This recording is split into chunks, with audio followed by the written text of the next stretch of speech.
Warning: our YouTube channel and its videos may contain scenes, language, and content that may not be appropriate for all audiences. These videos include surveillance footage, undercover pursuit of suspects, actual police and rescue operations, and fearless confrontations. If you do not approve of the content, please do not watch our videos. If you wish to continue, we strongly advise that you proceed with caution. Viewers' discretion is advised. Modus na matagal nang namamayagpag pero patuloy pa rin nakakapambiktima. Sa mga mayari ng convenience store, panoorin itong susunod naming video, ang palit pera modus.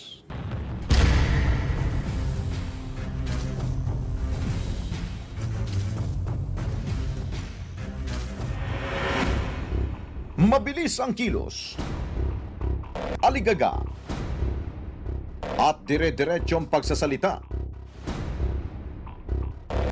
Yan ang estilo ng isang kawatang sapul sa CCTV camera. Target niyang biktima, mga kahera.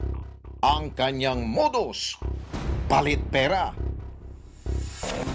Ang 88 convenience store sa MacArthur Highway, Mabalacat, Pampanga, isa sa mga naisahan ng baklang kawatan. Nagpanggap daw na customer ang beking drobo. Makikitang sa kahera, agad siyang dumiretso.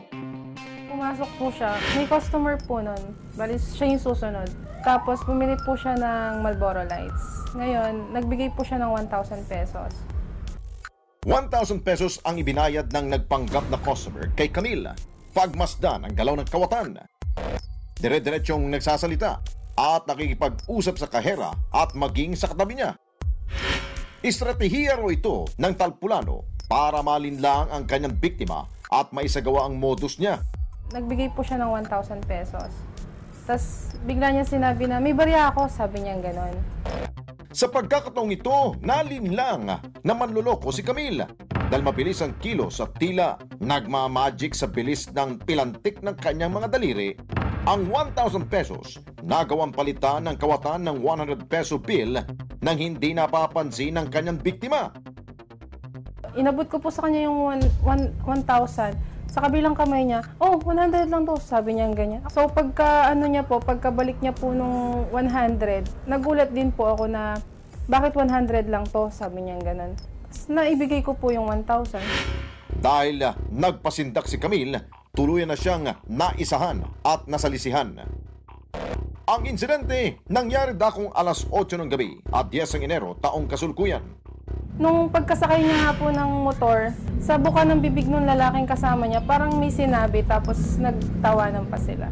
Tsaka po parang may eye-to-eye contact din po ako na parang nawala din po ako sa sa sarili ko nun. Pero pag kinatuban po kasi ako, parang totoo po kasi. So nag-review ka ng CCTV? Ni-review po nung boss ko po, tapos pinakita po sa akin. Tapos yun po, ni-review po nila na po doon, nakita po. Agad daw nilang ipinost sa social media ang video. Dito na raw naglabasan ng iba pang mga biktima. Babala ng kilos pronto sa publiko, pagmasdan ang tabas ng mukha ng drobo. Sakaling mapadpad sa inyong tindahan ang beking nasa poll ng kamerang ito, ipagbigay alam agad sa otoridad o kaya naman sa kilos pronto. Maging maingat at paladuda para wag mabiktima. Alam mo, Lex, etong estilo na to yung sinasabing salamangkero, Yeah. mabilis yung kamay. Hindi lang yan dyan, Lex, ano? Marami. Pagdating din sa mga, ito naman yung mga money changer. Yun. Iba naman ang estilo ron. Oo. Okay? Pero yung sa money changer, yung mismong kahera nagsasamantala. Kaya dito ho, kung lamang pinag-usapan na ho natin sa bilisan, wag ho kayo malilito, ah. Yung sinabi ho kanina ng biktima na parang may eye contact pagkatapos parang na-hypnotismo, nakikipag-usap sa iyo eh. Oo. Napansin mo yung aura ng suspect. Tumatawa, although pangit siya. Nakita mo sa gising pangit ng kanyang ginagawa. Doon, totoo naman pangit eh. Talagang the face only mother could love. A kawatan to a kawatan. Di ba? Look at that face. Only a mother could love. What an ugly face. Magnanakaw eh. Alam mo, Ben, hindi lang to hindi lang to magikero tong bading na ito. Isa rin siyang malapalos dahil hanggang ngayon hindi pa rin uhuli tong ng ating otoridad. Hindi kayo may alaga ng kung sino. Ang tingin ko, Ben, nag-iiba siya na itsura. Ngayon, ganito itsura niya ngayon. Sa Tikbalang ibang bukas. lugar, iibahin na naman niya. Mas lalo siyang papangit pa. Pero parang isa lang naman eh. Kahit na anong hilamos mo yan, ganun ang kapangit na yan.